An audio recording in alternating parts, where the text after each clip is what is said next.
Yep, you're seeing that right. You can finally own and summon your own very legendary wolf, bear, and even a warthog in Crimson Desert. In today's video, I'm going to be covering everything you need to know about these 5 new legendary animals that you can unlock and finally own. I'll show you exactly where to get them, the quickest and easy way possible, and what each one actually does for you as a player in Crimson Desert. If you guys like content like this, tips, tricks, guides, and all things Crimson Desert, be sure to smash that like button, comment, and subscribe. It really does help the channel grow, and I truly appreciate it. And if I missed anything, or if you got any helpful extra tips, make sure to leave them down in the comments for anyone else to see.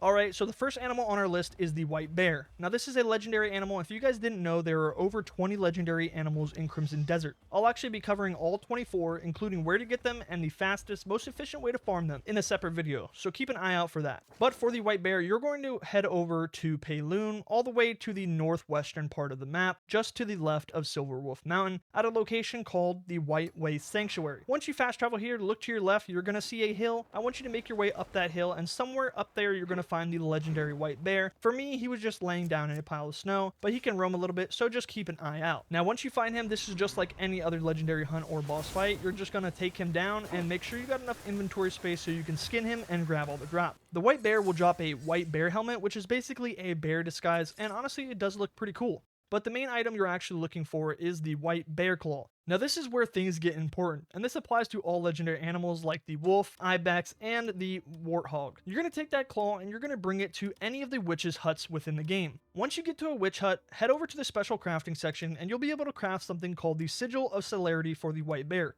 What this does is form a bond with the animal, basically letting you summon him wherever you want. Now once you unlock it, this is what the white bear can do. Out of all the companions, he's easily one of the tankiest. He's got a basic swipe attack, and if you hit both attack buttons, he'll stand up and do a heavy double swipe. The best part, just like the wolf and warthog, he actually fights alongside you. You'll see him grabbing enemies, pinning them to the ground, and just straight up tearing them apart. So yes, he's super strong, super tanky, and honestly, he's one of the best companions you can get, honestly, pretty early on. Now, if he does get damaged, you can actually use your focus punch and healing punch to hit him and actually heal him right back up. Honestly, it's a great addition to the mounts in the game, and he's probably my favorite on this list. Alright, moving down the list, the legendary animal we're going to be talking about is the snow white deer. Now, in my opinion, this one looks absolutely insane, probably one of the most unique looking creatures in the game. To find it, you're going to head over to Payloon, and you're going to look directly at the A just above Payloon on the map. Right here where I'm showing you. You'll find a white deer spawning in that area. When you glide down, you're going to notice him instantly. He's the only buck in the entire herd, and honestly, he's way bigger than all the other deer. And obviously, he's completely snow white, so you really can't miss him. Now, he's not too difficult to take down. A few bow shots, especially if you're using the imbued with fire, it'll drop him pretty quickly. The only thing you got to watch out for is him running away, because chasing him through the deep snow can be pretty annoying. Once you take him down, he's going to drop the key item you need, the snow white deer antlers. And just like we talked before, you're going to take those antlers back to any witch hut, go to the special crafting section, and craft the sigil to form a bond with that animal. Now once you unlock him, this is what he looks like. Honestly, just super clean, majestic looking mount. The snow white deer is actually pretty fast, and his main ability is really fun. While you're sprinting, if you hold your attack button, he's going to lower his head and charge forward, ramming into enemies. You can use this to deal damage, knock back enemies, or even get a nice burst of speed to move around the map quicker. Overall, he's a solid mount. He's not the strongest for combat, but definitely one of the coolest and most fun to use. Alright, now moving into the last 3 animals on the list, these are a little bit different. These are actually going to be boss mounts, meaning they're tied to legendary quests around the map, so they're going to take a bit longer to get, and they do have some prerequisites to complete first. With that being said, the first we're going to be looking at is the Icicle Ibex. Now this thing basically looks like a massive oversized goat, but honestly, it does look pretty good. Definitely one of the cooler mounts of the game, so let's get into actually how to get it. First things first, we're going to head over to Payloon, and we're going to start working on the Payloon Militia questline. As you progress through that, you're eventually going to get sent to help out a tribe known as the Long Leafy Tribe. And this is where things really start to open up. One of the first quests you're going to get yourself involved is restoring light back to the forest. You'll be collecting artifacts and placing them into these nest-like structures to relight the area and build trust within the tribe. You're going to repeat this process a few times, and once you progress far enough, the questline will expand and eventually lead you to a boss hunt. The specific quest you're looking for is called the Sport Hunter, and it takes place just above this location here in Hayward Woods in Payloon. In this quest, you'll be tracking down Morin, the Mistwood Huntmaster, and he's actually going to be riding the Icicle Ibex. Once you defeat him, he's going to drop the key item you need, which is the Ibex's horns. From here, just like every other legendary animal, you're going to take that item to the witch hut, go into the special crafting section, and craft a sigil of celerity to form your bond with the Ibex, allowing you to summon him whenever you want. Now, once you unlock it, this is what the Ibex looks like in action. Like I said, it's basically a giant mountain goat, but it actually has some solid damage utility. If you're standing still, it can kick backwards with its hind legs, hitting enemies behind you, and while you're moving, it can charge forward and ram enemies, very similar to the Snow White Deer, plowing straight through them. Overall, it's a really solid mount, it looks great, and it's got some nice utility in combat. It just adds even more variety to the world with these legendary creatures you can actually own. Alright, next animal on the list, we've got another boss hunt, and this one is going to be the Warthog. Now, to get this beast, you're going to head over to the right side of the map to a location called the Master of Wetlands. If you're not sure exactly where this is, just look for the Red River. It's nearby this area above a cluster of lakes. That'll point right to it.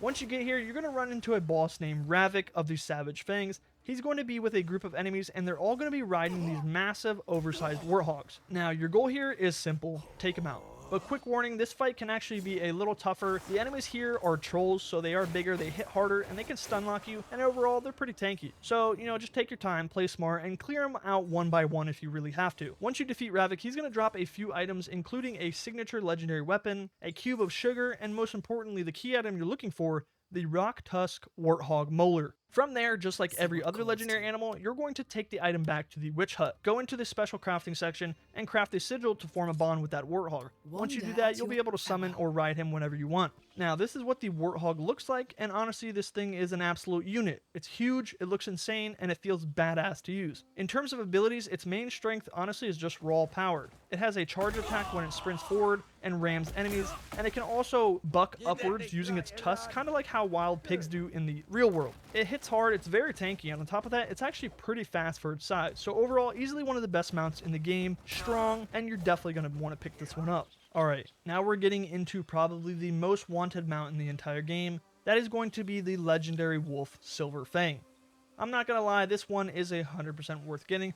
Just look at him. This thing looks absolutely insane, and on top of that, we are the Greymanes, right? So it just fits perfectly. Now, just like the Ibex and Warthog, this thing is tied to a boss questline, so there are going to be some prerequisites you need to complete before you even have this available. You're going to need to progress through the Haran questline until you unlock the legendary wolf quest from the House of Celeste. Now, I'm going to make this as simple as possible for you guys because I literally had to do this quest last night and stayed up grinding just to unlock it. Here's exactly what you guys need to do. You need to complete 10 out of 13 quests for the House of Circus. Then you're going to need to complete 10 out of 10 for the House of Roberts. After that, you're going to need to complete 6 out of 6 for the House of Alfonso. Then you're going to complete all the quests for the Valuna Fisherman's Guild. On top of that, you'll need to do a few quests for the House of Celeste, and at least 4 out of 6 for the Hernandian Parish of Solomon, or basically the church. Now, I know it sounds like a lot, but here's the key thing. When you first start in Hernand, you're only going to have access to the House of Celeste. As you progress, those quests will unlock, just like every other faction like Circus,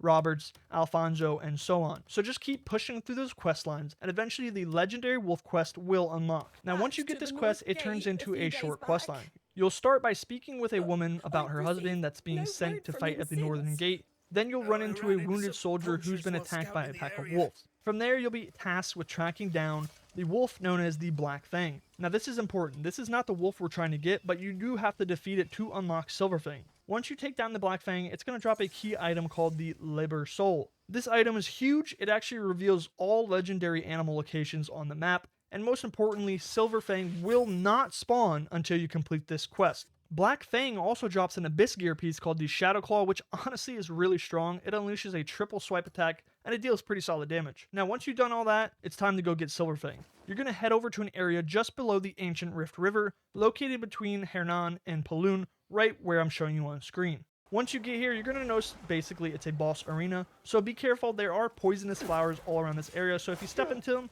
they will kill you. Now, once you find Silverfang, go ahead and take him out. He's honestly not too bad of a fight compared to everything we just went through. Once you defeat him, skin him, and you'll get a Silverfang helmet, which looks absolutely badass, and more importantly, the key item, Silverfang's tooth. From there, same process, take it to a witch hut, go to the special crafting and create the sigil to form your bond. And now you've got Silverfang. This thing is fast, aggressive, and honestly just feels amazing to use. It's not as tanky as the bear, but it makes up for it with speed and consistent pressure. It will actively attack enemies, lunge at them, and help you fight better than you expect. And honestly, it just fits the whole gray mane aesthetic perfectly. I do wish it was more of a gray wolf instead of a pure white, but either way, this thing is beautiful. And I'm really glad Crimson Desert is starting to add mounts like this into the game. Now, if you guys want a full guide showing all legendary animal locations and how to find them, the fastest way to unlock them, be on the lookout for the next video coming up. And if you're interested in more Crimson Desert content, I've got a full playlist on the channel covering tips, tricks, guides, puzzles, builds, and even farming methods, so feel free to check that out. As always, I appreciate every single one of you guys watching. If you enjoyed the video, make sure to like, comment, and subscribe. It really does help the channel grow and push the videos out further. With that being said, you guys take care, and God bless.